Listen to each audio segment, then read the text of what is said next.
ng ah, lakas. Kasi inuulit-ulit. Kasi maganda yung word empathy, di ba? Okay. So, yun nga, sa buhay natin, we have given choices. Isa na doon ang distance over disrespect. Dito naman sa distance, meron namang iba't ibang meaning yung distance. Kung paano ka didistansya, di ba? Kasi nga, puprotektahan mo yung sarili mo from bad energy, galing doon sa mga bad vibes. So, paano mo naman i-define yung distance? Merong mga distance na nag-a-arise from different factors. Siyempre nga, meron nga tayong mga choices, di ba? Pero yung mga options na yung pipiliin natin doon, kung ano yung makakapagbigay sa atin ng growth, ng best version of ourselves. For example, yung self-worth and ego. Pwedeng pagmulan yun ng action natin na distance. Pag yung distance nagmula sa ego, ibig sabihin nun, yung factor is external. Di ba yung ego is external, yung parang pag merong nag-disrespect sa'yo, kailangan mo makapagbigay ng last word bago ka umalis, bago ka mag-distance. So it arises from anger, from sama ng loob, ganun. Yung pagkakaiba niya naman sa self-worth, yung self-worth naman is internal. Yung parang kilala mo kasi yung sarili mo, parang understand mo na. Yan, self-worth naman yan. Na pag nag-distance ka, because of self-worth, parang mas mature siya kaysa mag-distance ka dahil sa ego. Bibigyan ko kayo ng isang example na makakapag-differentiate dun sa dalawa. Pag yung distance or yung pag-distansya mo doon sa bad vibes is because of ego, pag nalabas ka ng pinto, pag sara mo ng pinto, tutunog siya. Depende sa ego. Kung mas malakas yung ego mo, mas malakas yung tunog ng pinto. Pero pag it arises from self-worth,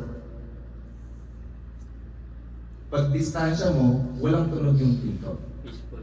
O, peaceful. Ibig sabihin nun, pag yung distance arises from ego, yun nga, kailangan mo ng last word. Magsasalita ka sir na ano, no? Ay, hindi mo deserve yung energy ko kasi Oo. may mababang level ka. Pero naman, pag self-worth naman, hindi mo kailangan ng last word. Kasi pag ego, kailangan mo maintindihan. Kumbaga, sa sarili mo, kailangan ko mag-explain. Ego yon yung distance. Bago ako dumistansya. Pero pag self-worth naman, didistansya ka, hindi ko na kailangan mag-explain kasi naintindihan ko na kung ano yung sarili ko. Parang ganyan. The difference between distance na from ego and distance na arising from self-worth. Malawak to eh. Okay, so Depende sa point of view nung kailangan nating piliin. So we have choices nga eh. We have given choices. Marami tayong choices. So ang kailangan lang nating piliin, ano yung makakabuti para sa mental health natin. Kung ano yung makakabuti para sa atin. Kasi may iba-ibang klase din naman ng disrespect. Kung bakit pipiliin mo yung distance. Merong mga disrespect na loud. Meron namang mga subtle. Merong satire. Ano pa? Ano ba mga klase ng disrespect? Di ba minsan yung disrespect na bubulyawan ka, that's loud disrespect. Meron namang parang dinaan na lang sa joke, disrespect din yun.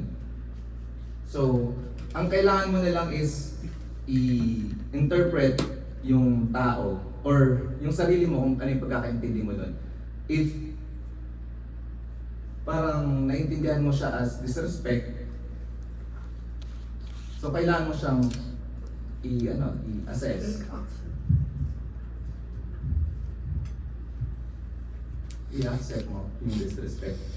Kasi pag i-accept mo yung disrespect, it will accumulate. It will accumulate. Yung parang i-consume ka niya, Worse. hanggang sa maging worse. Kaya habang maaga pa na may naramdaman ka ng disrespect doon sa mga small jobs, small talks or satire, kailangan mo nang yung sarili mo. I-distance. Kasi mas importante yung energy mo na gamitin mo sa makakapagpag-grow sa'yo, doon sa mga taong nagbibigay sa'yo ng respeto, ng empathy, di ba? Empathy. Ayan. So that is distance over disrespect. Personal experience. Personal experience, yun nga. Sa ngayon nga kasi, very important yung mental health. Kasi nga, parang nag-evolve, di ba, yung environment natin. Sabi nga ni Robin Padilla, ang kabataan ngayon ay weak. Sabi niya. Nabasa ko lang sa Facebook. Cry babies. Yeah, okay. Unlike sa dati, siguro dahil nga sa influence ng social media, sa influence ng Alcohol. drugs, environment, Sorry. di ba? Excuse me. Yung kabataan na tinatawag nga, ang pagka-interpret ko doon, hindi yung mga ngayon, mga elementary, kundi yung mga yung generation ngayon. Kumbaga parang siguro tinatawag niyang kabataan yung millennials tsaka yung Gen Z. Hindi naman niya tinawag, hindi niya sinama yung mga alpha kasi wala pa namang wala pa namang So parang tinutukoy niya na kabataan is tayo na mas ahead siya, parang gano'n. Ayun. Because of yung influence ng social media, ng technology. Yan. Kaya kailangan nating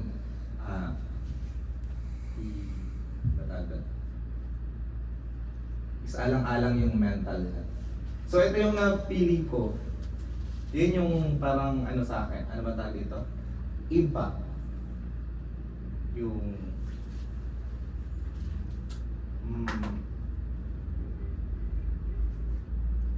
distance over disrespect. Dumating ka na ba sa ganyan, Sir Glenn?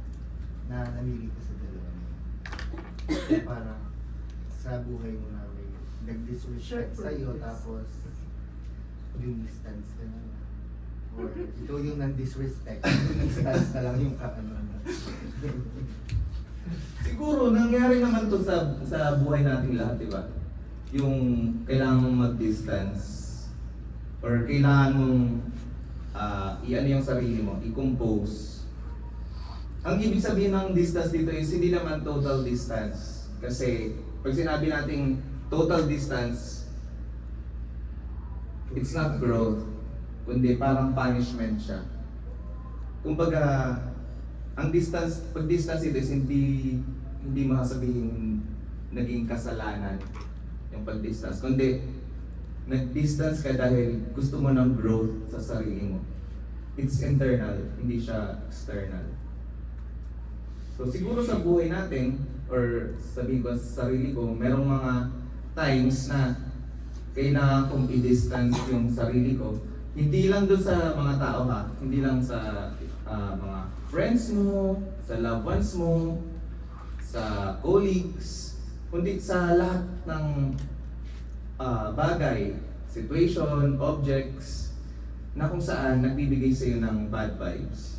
or ng bad energy na kailangan mong i-compose yung sarili mo dun sa situation na hindi dapat siya makapag-consume dun sa kung ano yung mental status or yung status ko na kung anong meron ka.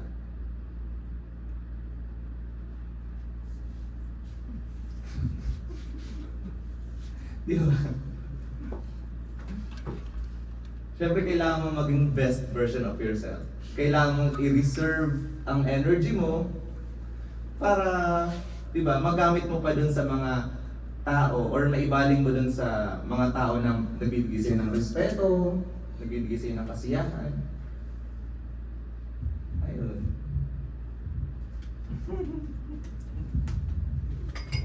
Yes. Di ba? O ikaw, ano naman sa yung distance? Naranasan mo na ba yung dumistance ka dahil nakaramdam ka ng disrespect? Kasi pag isa sa mga pwede kong may share na insights. Yung disrespect kasi, minsan, hindi alam ng tao na nagbibigay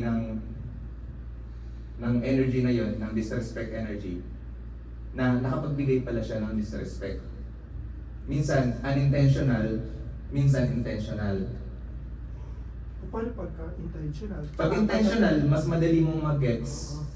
Pag intentional kang Pero disrespect. pagka, Pag unintentional, hindi niya sinadya. paano niya malalaman kung di mo sasabihin? Ilang front? Yun, confrontation is Bigla ka na lang dumista. parang ka na lang to. kailangan mo pang ayun nga yun nga yung kailangan nating isaalang-alang. Kung makikipag-confront ka, magkukonsume siya So ng parang energy. hintayin ko na lang na ma-realize ko na, bakit dumistance sa akin si ganito? Siguro may nasabi kong ganun ba? Possible na. Possible maging ganun yung result. All. Eh hindi nga niya. Alam na. Eh kasi, Pagbigay. mararamdaman yun ng tao na, kasi, di ba parang, for example, without knowing nag-leave tayo or umalis tayo or hindi na tayo nagparamdam sa kanya, parang mapapansin natin, ba't hindi na ganun, ano. Ngayon, magtatanong ngayon siya, sabi niya, ba't ka umiiwas? Parang ganun. So, parehas kayo naging, work na, growth, nagkaroon ng growth na naramdaman niya na parang nag-iwas ka. Tapos Ay, ngayon excuse sasabihin myself. naman, doon mo naman yung pagkakataan mo sa... Ayun. Yung actions na pwede natin gawin is pumili from the choices. Diba? We have given choices. Ibig sabihin nun, kung tayo yung nasa other side kung tayo nasa point of view ng na-disrespect, I mean, ng taong hindi na-disrespect. Kumbaga, halimbawa ikaw na-disrespect ko, ano yung point of view ko? Pag nakita ko na nag-explain ka sa akin, ibig sabihin nun, nagki-care ka pa. You have care doon sa tao na nakapag-disrespect sa'yo. So, ang nun is hanggang saan yung care na mabibigay mo. Kasi kung pipili tayo, sino ba yung pipili natin? Yung ego na maipaliwanag mo yung sarili mo to be understood, or yung self-worth Parehas. na ikaw na mismo yung nakaintindi kung ano ka. Are you going to choose na to be understood by others or to understand yourself? Parang doon. So we have lots of choices. Ibig sabihin nun, kung nag-explain pa tayo dun sa taong nagbibigay sa atin ng disrespect, is because we care. Nag-care ba tayo? Meron ba tayong gustong sagipin? Ibig sabihin nun, kaya pa ng mental health natin na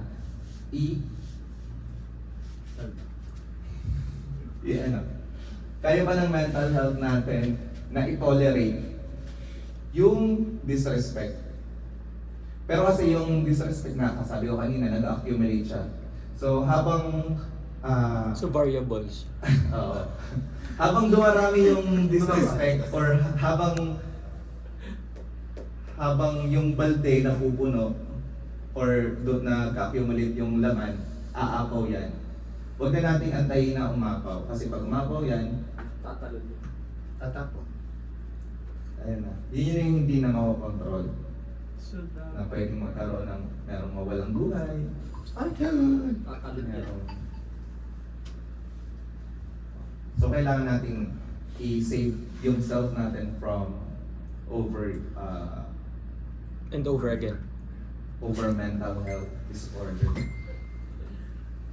It's two-way, two-way, But- two-way around.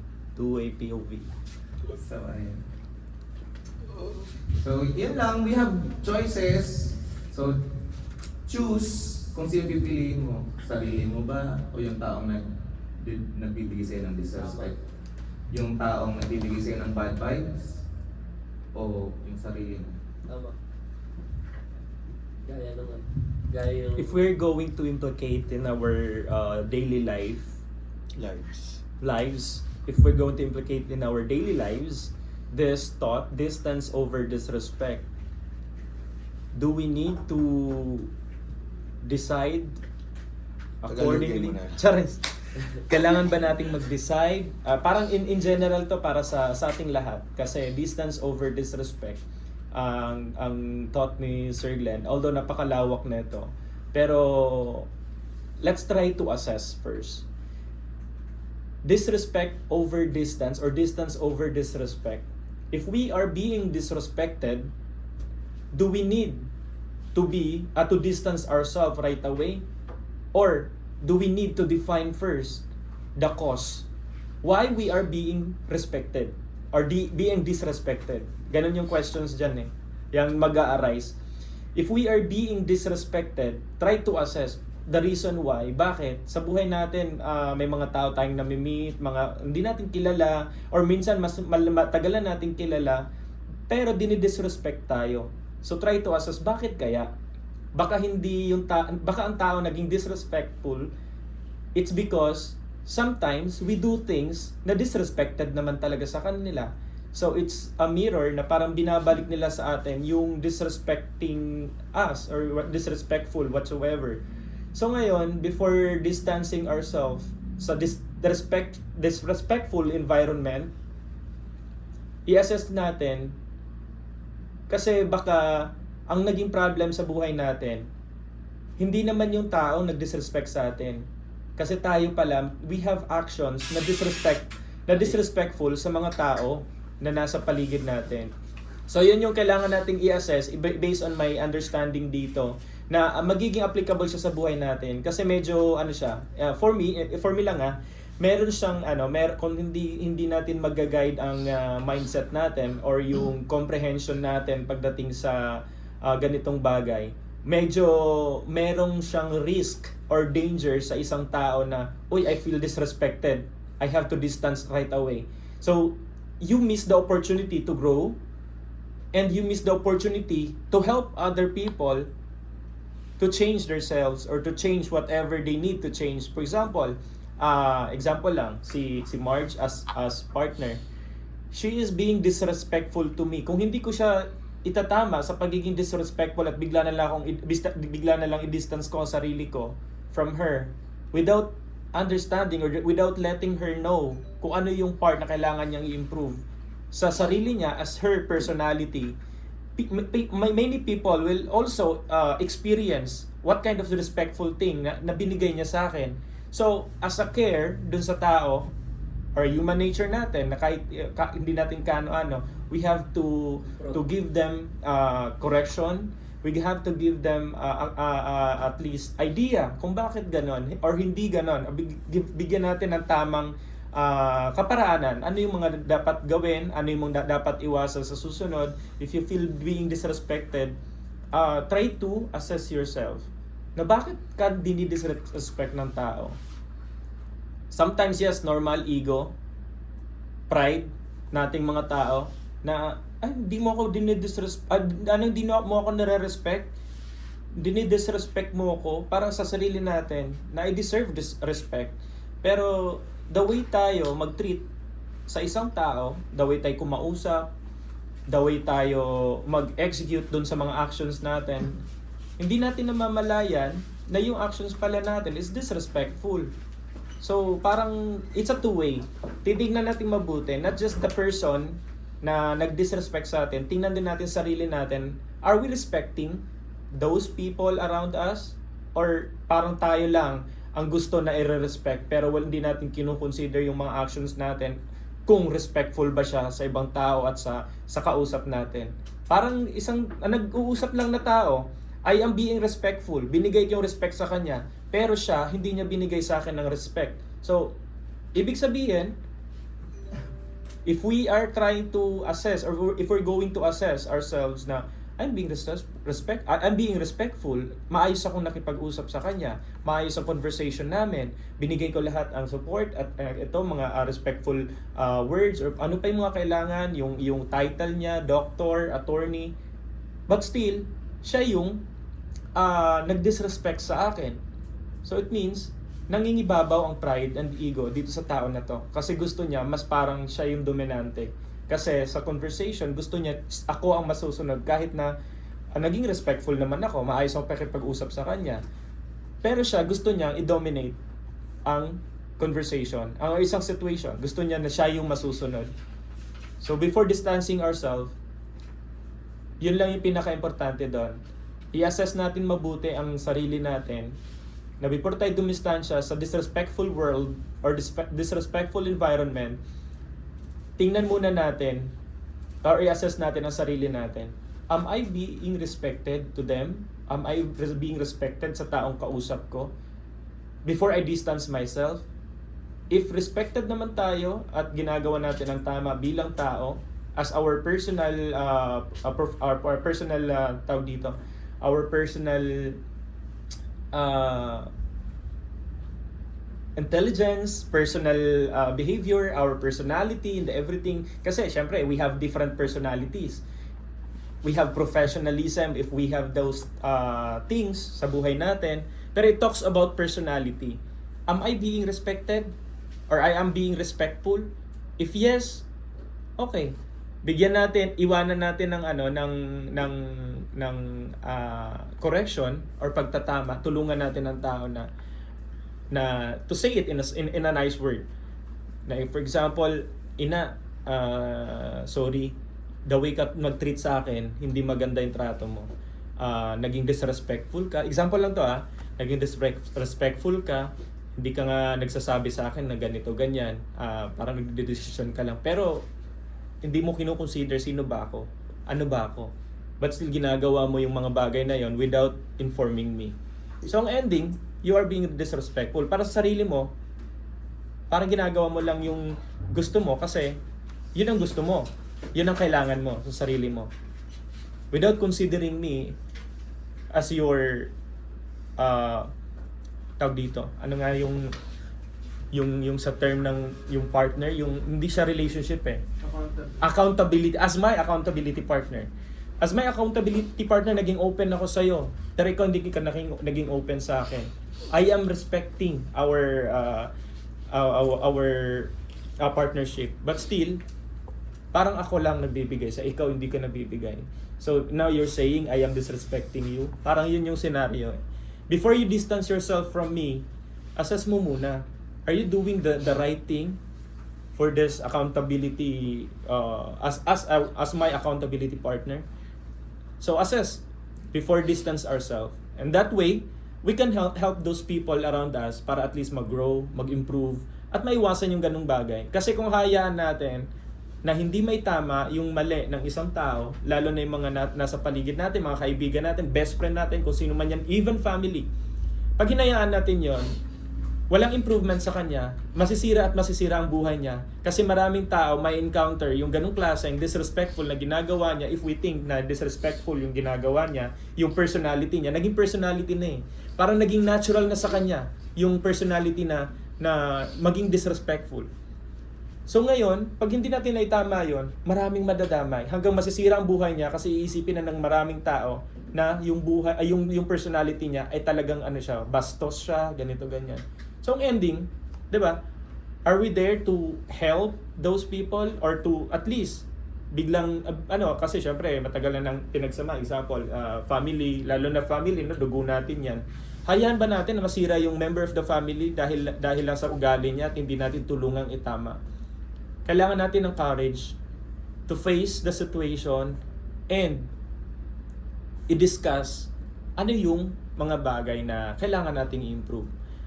Kaya nga sa yung sa pastor, yung parang comment na negative, anong term doon? Yung may comment sa isang pastor negative, may term doon na sa dulo ng hindi ko mabanggit. Constructive criticism. Yes, constructive criticism.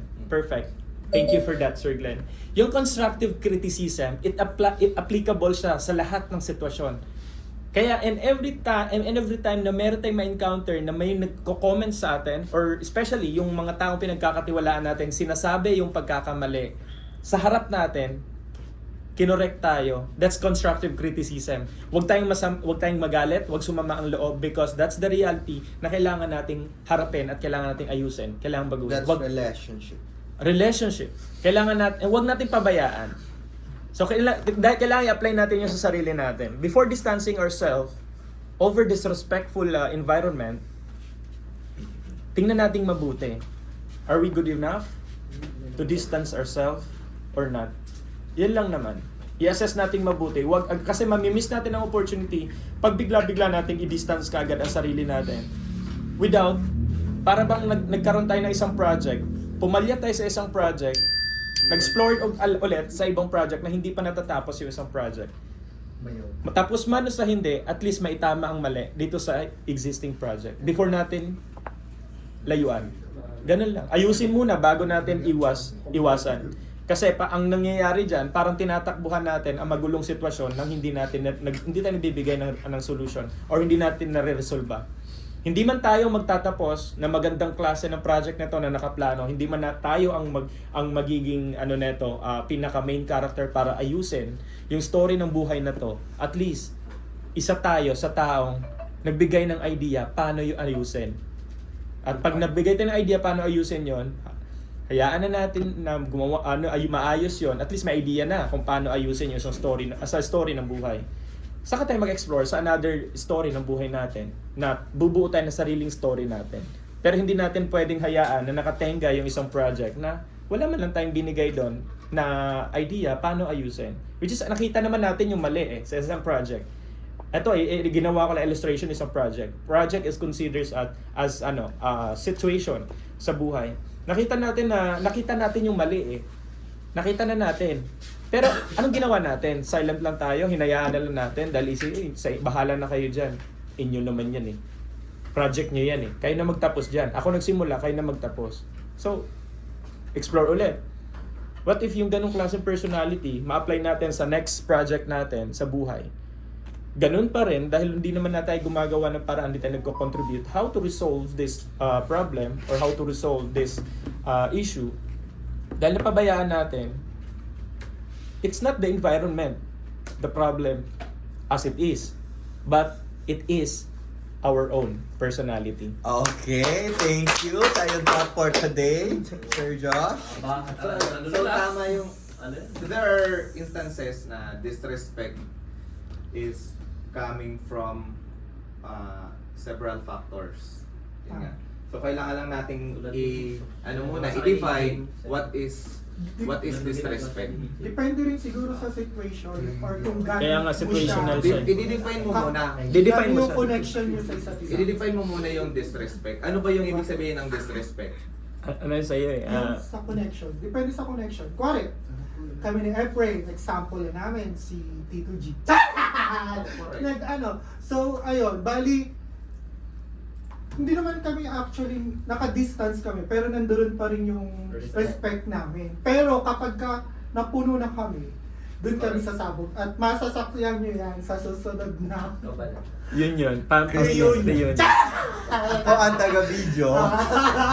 Ayun, taga-video namin si Nag-upload Sir din Eddie. yung- Ayun, parang ganun. Depende siguro sa connection nyo. Kasi kung nagki-care ka naman talaga sa kanya, possible na hindi ka naman talaga mag-distance. Correct. Kundi sasabihin mo sa kanya. Pero kung parang yung si Tito Jin, sasabihan mo ng gano'n. Ano dyan, kuya? Ha?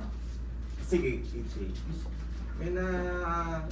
May May na-realize ako dun sa lesson ni Pastor last time na yung kasalanan, ay yung galit ay huwag mong hayaang mapunta sa pagkakasala. Huwag mong gawin kasalanan. So, nagbago na yung plano natin sa So, hindi mo reunion. Oo.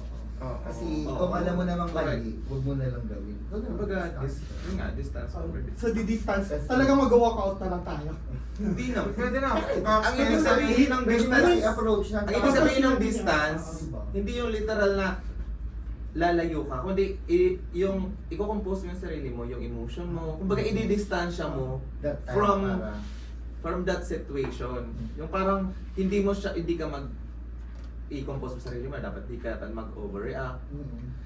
Kasi Ang plano kasi namin, Will Kaya approach mo chaos. ng maayos. Ang plano kasi namin talaga ni Sobrang Efrain. nakuha mo yung pagsasalita. ang plano kasi talaga namin ni Efrain, Saka magaling. sabihan namin siya, pero ayun, para wala na lang ano. Yes, before this Aalis na lang kami. para alam niya kasi syempre ang tao hindi siya aware eh. Kunyari example sa situation na ni Tito Aware G. yun? Hindi. Baka iniisip ka kasi. Hindi, para sa kanya, pamilya, parang syempre sanay siya sa yung ganung bunganga, 'di ba? Yung parang hindi nagpepreno pag nagsasalita. Hindi siya aware doon. So next time, before you fully distance yourself, yun na yun, yung plano nyo na ano bang problema mo sa amin at ba't ganun ka maka-define sa aming mga ano naman kung bakla. At least distance naging arising from ego. Oo, parang With last word. at least meron With kang last correction word. para maano siya Pero kahit kung ganun na siya self-worth katanda. yan, Hindi ka na magsasalita. Hindi mo na siya pagsasabi. Pero what if sa mga generation nila, mga pinsan nila, may mabubuong bakla ulit, tapos ganun ulit ang ano niya. Di masasaktan ulit. Walang mababago sa ano nila. Then, they have to learn distance over distance. Pero makakaano pa rin siya, ma-realize niya yun na baka sobra na yung bibig niya kapag lumayas kami bigla, di ba?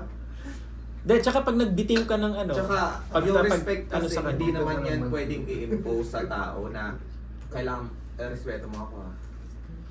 Hindi naman, kasi in-earn yung respect. Yes, in-earn siya. yes, By inoon siya. you respect we them should also. We should not teach other people Diba? Yun yung pinakamaganda na example eh. what is respect. Kaya nga nasa Kasi may kanya-kanya. Kaya makikita natin May yan kanya-kanya sa definition reunion. ng Respect is earned sa mga mahirap yung i-earn. Oo. Kasi it's very expensive. So It's don't sa expect it from January. cheap people. Sa January 31 Oh, or this- 30. Expensive talaga kasi December. kailangan mo December. gumastos ng malaki para lang Expensive. respetuhin ka. December. Government, For me, political. For me, respect is free. Kasi hindi mo kailangan ng pera para bilihin yung respect. In Ang kailangan mo lang ay i-earn siya. by respect also. Tsaka ang ano dyan, deserve ba? Yung deserving ba na makareceive ng respect? Although respect is free, deserve ba natin na ma-respect tayo? Kasi hindi siya kayang bilhin Sa kanila pa naman. ng kahit anong pera o Okay ka lang respect. sa pito. True. So, Assess natin sarili natin lagi. hindi siya kayang bilhin ng pera. Pero yung iba, sa panahon ngayon, respect, parang, ano bang tawag dito? Respect dahil dun sa status quo. Situational respect. Situational respect. O, porket nalaman niyang actor, Situational respect lang yan. Genuine respect is, ano siya, is parang kahit saan. Pero yung respect dahil lang kung anong meron ka, that's situational respect. True. Hindi siya talaga genuine respect. Yun, based on my understanding, pinaka-conclusion doon. Assess nating mabuti ang sarili natin at saka yung situation. situation at saka sa personal personal natin na Yung connection. yung attitude or yung bagay basta tingnan natin mabuti. Am I respectful, or do I deserve respect from other people or from these people or from this specific person? So, yun tingnan natin mabuti. Kasi hindi pwedeng maging tayo, parang gusto natin the respect pero hindi naman tayo naging respectful din sa kapwa natin. Sabi nga sa Biblia, no? Sabi. Pero hindi yung gusto kong iparating sa distance over disrespect. Kaya ako muna, sabi ni Constantine. We have lots of choices. Meron tayong mga choices. Ano naman yun? Define natin yung disrespect. Kanta yun. I-assess natin, disrespect ba yun or just an error? Sa tulad nga sinabi ni Kuya Joe kanina, i-assess natin, ano ba yun, disrespect ba yun? Kasi kung hindi naman siya disrespect, kunyari constructive criticism, kailangan natin siyang i-assess, kailangan nating tanggapin or para maiano yung sarili natin, Ayos. grow. Mm-mm. Pag na-define natin yung disrespect na disrespect talaga, then we have to distance. Di na natin kailangang paliwanag yung sarili natin towards the person True. para lang maintindihan tayo kung saan tayo nanggagaling. Kundi, kailangan na nating dumistansya kung it's an obvious disrespect. Di ba? Hindi na Para- natin kailangan paliwanag yung sarili Para natin. yung katotohanan na yung sumampal sa kanya. Kaya ganun yung gagawin ng ni April. Yes! Dahil ikaw na Tagal-tagal. Dahil yun nga, ikaw na mismo yung nakakaintindihan sa sarili mo. Di ba? Di mo na kailangan ipaliwanag yung sarili mo dun sa tao na nagbibigay ng disrespect. Kasi silence is much stronger than loud voice or loud remarks. Di mo na siya kailangan pagsalitaan. Action speaks louder than words. Oh. Di mo na siya kailangan pagsalitaan. Si Tito G. Pagka po rin nag-walk out na lang kami bigla doon. Kasi may Oo. narinig kami. O, sampal sa kanya yun. Doon pa naman sa kanila yung ano. Hindi kami gagawa ng manhid. kasalanan. Ano yung... Ipopost ko sa social media. Charot. Hindi. Charot, joke lang. For yourself, distance distance for yourself. Hanggang ma-realize Distance mo from yun. self-worth. Hanggang Yun ikaw yung ibig matalino. sabihin ko dito. Charot! Matanda na kasi si Tito G. Pag nainis ako, hindi ako pupunta. O yun na lang. Pwede. Ganito para maano niya na your distance from him. Mag-gift kayo, siya lang yung wag niyang gift. Bigyan ng gift. Kahit simpleng gift lang, bigyan mo Ninong Ore, bigyan mo yung amang ko, bigyan mo yung... Ayo. Siya, wag niyang bigyan. That's a silent action na parang That's silent sampal. killer. Oo. Tapos, simple lang, at least nakaganti kayo. Ah, Pag sabi, bakit ako wala? Nagbibigay lang kami dun sa mga nire-respeto namin. Hindi, Charot. nagbibigay lang kami doon sa nirerespeto din kami. Kami. Oo. Kasi ipit kami bibigay. Gusto mo ba kami? Reborn. Tapos may message, naka A4, naka-print doon. Kahit maliit lang yung gift, may naka A4 print. Thank you for being respectful. For being who we are. Nakaganon. Hindi, wag na kayo. Naging mabait Sarap kang lang. sulit Your sa enemies akin. ka. Love naman namin siya. Kaya gusto rin naman namin siyang kasi nga, parang marami na rin kasi nga, talagang yun, Na ano. black sheep. Black sheep. Basta kung makikilala niyo lang yun. Si Weber, kilala yun. Talagang Ako na, nilista na nga ako doon pero... Baka nalista ka na nga rin. Oo, pero inano ko naman. Parang... Sali ka sa ano sir? Sa yun? Hindi. Listahan ng mga sama ng nagkasala sa kanya. Dahil Si pag-judge Anting kasama doon. Kasi kunyari, in-invite ka tapos hindi ka pumunta, lista ka na. Ay, may markado ka na. Even his own family, sinusuka siya. Pero dati nga binibigay sa akin. Sabi ko, no. Sa inyo na yan, hindi na yung papabalik. Pero di ba nagtrabaho dati? Yun nga, binigay sa akin. Pero binalik ko ulit sa kanila. Muntik na yung makipagpatayan doon sa may tricycle driver sa may... Sa 69 Bansalan. 69 Bansalan. Nagtitimpi lang. Tapos ako na kumausap dun sa tricycle driver. Misunderstood nila ang personality ni Tito G. Kasi malakas boses nun, bingi. Ialis na, umuulan. Tapos nagme-merienda yung driver sa bakery dito sa tapat. Sabi ni Tito, ialis yung tricycle dyan, mapaparada kami. Parang ganun yung pagka-approach niya. Ngayon uminit ang ulo ng mga ano ba? Sino parang ano to ha? Pwede naman kumausap pero pinapaalis tapos umuulan pa. Kaya, Napakahaba tuloy. Nag-away sila. parang ano lang, nagalit yung mga ano. Okay, your closing remarks please, Sir Glenn. Okay. So to close this thought for the day, sana na ano natin, na absorb natin yung gusto kong iparating na distance over disrespect. Yun nga, we have choices, so we have to assess kung ano ba yung situation na yun. Is it disrespectful ba? Is it constructive criticism? Then, ang point of view dapat natin is always on ourselves, hindi dun sa ibang tao na nagbigay sa atin ng disrespect. Kumbaga, ang thought for the day is for us to grow, kung hindi para i-judge yung mga taong nag-disrespect sa atin. Kumbaga, dapat kailangan nating dumistance kasi kailangan nating i-compose ang sarili natin, kailangan nating i-reserve yung energy natin para sa mas makabuluhang bagay, para ibigay doon sa mga taong deserve, mga mahal natin sa buhay, mga kaibigan natin, mga nagbibigay sa atin ng good vibes. Hindi para ubusin yung energy doon sa tao na nagbibigay sa atin ng bad vibes, ng disrespect, katulad yung sinabi nyo kanina. Hindi natin siya kailangang pagtuunan ng pansin kasi it will consume us, our mental health. So kailangan natin i-distance yung sarili natin, i-compose yung sarili, makapag-isip ng maayos para mas magamit natin yung energy natin sa mas makabuluhan bagay.